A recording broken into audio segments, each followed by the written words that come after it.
is a religion of peace, submission, and commitment to one God and all He created. It is a way of being, a way of life. It is Islam, and fully 1/5 of people in the world follow this faith. They call themselves Muslims. Hello, I'm Chaplain Dean with the Chicago Police Department. This is the second in a series of videos to expand your knowledge and understanding of the many diverse communities within our city. Having even a basic knowledge of a person's customs and culture enables police officers to conduct their duties in a more efficient and respectful manner. Today, we explore Islam. The Chicago area is home to more than 400,000 Muslims. Many are immigrants from around the world, but many more are second or third or even fourth generation Americans. For example, within the United States, the largest constituency of Muslims happen to be African American. After that, you have many Southeast Asians, Pakistanis, Indonesians, Malaysians, and then down there, then you have some, Arabs. And there are Muslims of every stripe, of every color and nationality. There are white Americans who are Muslim, African Americans who are Muslim. There are Russians and Chinese and Japanese who are Muslim. It's very important to keep in mind that Islam is not an ethnicity. It is simply a very basic religious creed.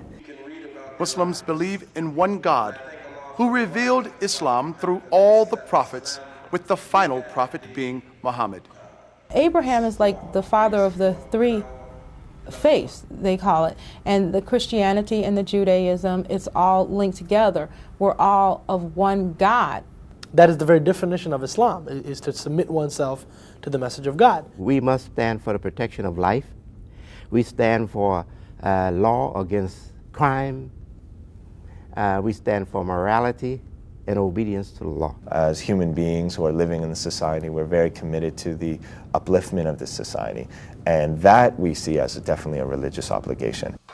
We bring a strong essence of moral values, family values, social values, notions of justice, notions about community service and social interaction, which are an inherent part of Islam, but which are also very important in the American fabric.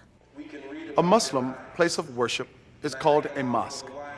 The imam is the person who leads the prayers. The Islamic holy book is called the Quran, and God is often referred to as Allah.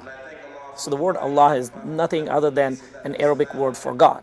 In fact, many of the Christian population in the Middle Eastern areas, they refer to their God as Allah because it's just an Arabic term for God. Muslims practice the 5 pillars of Islam. These are witness, affirming the absolute unity of God and accepting the prophecy of Muhammad; worship, offering ritual prayers 5 times a day to God while facing in the direction of the Kaaba in Mecca; charity, obligatory donation annually of at least 2.5% of accumulated wealth; fasting, complete abstinence from food, drink, and conjugal relations from dawn until dusk by able-bodied adults during Ramadan; pilgrimage, visiting the Kaaba and other sites in Mecca at least once in a lifetime. Muslims will conduct their daily prayers privately if possible, or publicly if necessary. When a Muslim prays, he prostrates or she prostrates him or herself to the ground and puts their head to the ground. And again, it's not a prayer, unless you have seen this before or been around Muslims, that you're accustomed to seeing. If law enforcement officials, if police officers have to contact some Muslims, it would be best to avoid those times when people are focusing on prayer, especially in public places. Friday is the holiest day in Islam. Between 12 noon and 2, Muslims gather at mosques for congregational prayers. Very, very sensitive, the Friday prayers. And the mosque is very, very sensitive. If you have to go in the mosque for a criminal, I beg you to have the same respect you would have for a Catholic church or for a Protestant church. We don't wear our shoes. We don't wear our shoes onto the actual carpets and the prayer rugs. So that would be considered extremely inappropriate and offensive for example, police officers going in to investigate something or what have you, to walk on the rugs with their shoes. Of course, also there are copies of the Quran oftentimes that are kept in these mosques on bookshelves throughout the mosque area itself. It's considered extremely inappropriate to put that on the floor.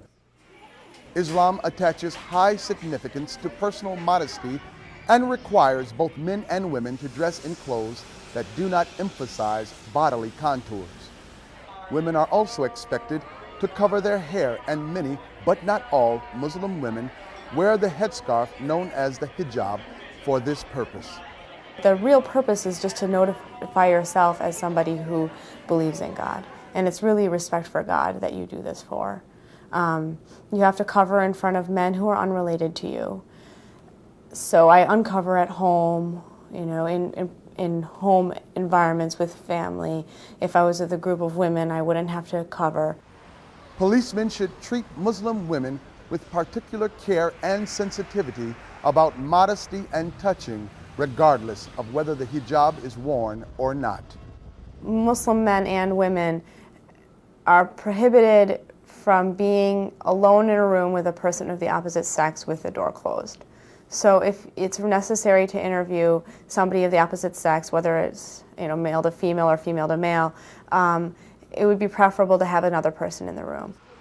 Police will also find that many Muslim women and men will not shake hands and will avoid direct eye contact with members of the opposite sex. And that may be misconstrued as disrespect, or a person is averting something, or anxious about something. But oftentimes what it is again the modesty that is prescribed as part of the way Muslims conduct themselves, whether they are men or women. The headscarves and long skirts worn by some Muslim women lead to erroneous assumptions that Muslim women are somehow oppressed. A lot of times people think that Muslim women haven't really had much experience or are not allowed to do many things, and I think that couldn't really be further from the truth. Nothing holds me back as far as being a Muslim woman. I mean, once you really study Islam, if you're in university and take the classes, you'll see that Islam basically was the first women's liberation movement. It helped the poor. It helped the women from being oppressed. They can own their own businesses, they can own their own property. They were given voting rights from the very beginning in the Islamic tradition. And Muslim boys and girls are equally cherished and keep their parents equally busy. Our children go to school. My daughter is a typical teenager. She's fascinated with basketball. She plays for the school team. Both my children are into tennis. They follow it very closely because that is one of my avid avocations aside from work and other community work. Like Muslim women, Muslim men wear a variety of dress. Head coverings such as kufis, skull caps, or turbans are not religious requirements but cultural preferences. For a man to remove his hat or that which is covering his head is much less of an issue in public than it is for a woman. Many Muslim men also grow beards in deference to the Prophet Muhammad. Cultural dress does not necessarily mean the person is foreign. Assumptions based on a person's clothing should be avoided. Muslims aren't necessarily from somewhere else. Just because a woman wears a headscarf doesn't mean she came off the boat from somewhere. Because a lot of times people meet me and they think, oh, this is a foreigner, she doesn't know how to speak English, she's not educated, and then I turn out to be pretty normal. Dr. Lena Shabandar was in fact born here and educated at Northwestern University. Muslims are valued members in all professions. I was born in Jordan. I lived there for the first 10 years, and then I immigrated to the United States. And I've been living here for the last 23 years. I've been a policeman with the Chicago Police Department going on 6 years. My brother's a policeman. I have a lot of good friends who are police officers that speak Arabic, and they put their life on line for the American public. Police officers, doctors, teachers, attorneys, parents, students, volunteers. Muslims integrate the tenets of their faith into all aspects of their lives. When I come into work, I cannot leave my Islamicity, for lack of a better term, outside. I bring it in. I bring my values about being good to people, about being sensitive, about being caring, about being ethical. all of those values come with me. In addition, I've got to follow the traditional rituals of practice. Muslims, just like people of all faiths, expect police officers to exhibit those same values. I want my son to always feel that an officer is someone he can trust, he can look up to, and he can call, and not fear. And police need to be sensitive to an increased fear among Muslims in light of current world events.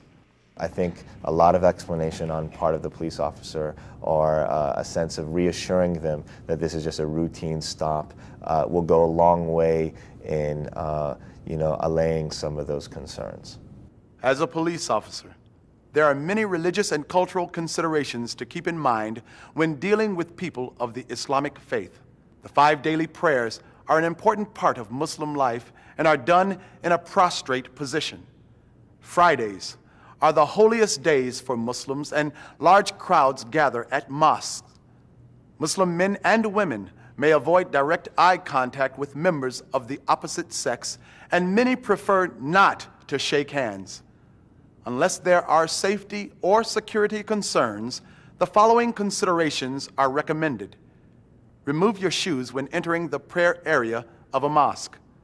Because modesty is highly valued in Islam, if possible, Muslim men and women should be interviewed by officers of the same gender. And Muslim women should be allowed to remove their headscarves in private whenever possible. Also, keep in mind, some Muslims have an increased fear of law enforcement due to anti-Muslim sentiment following terrorist attacks by foreign Islamic extremists. All of the people we encounter on a daily basis expect to be treated with dignity and respect. Those who practice the Islam faith are no exception. It is our hope that this video will serve to enlighten and foster a new awareness and understanding. Thanks for watching, and as always, stay safe.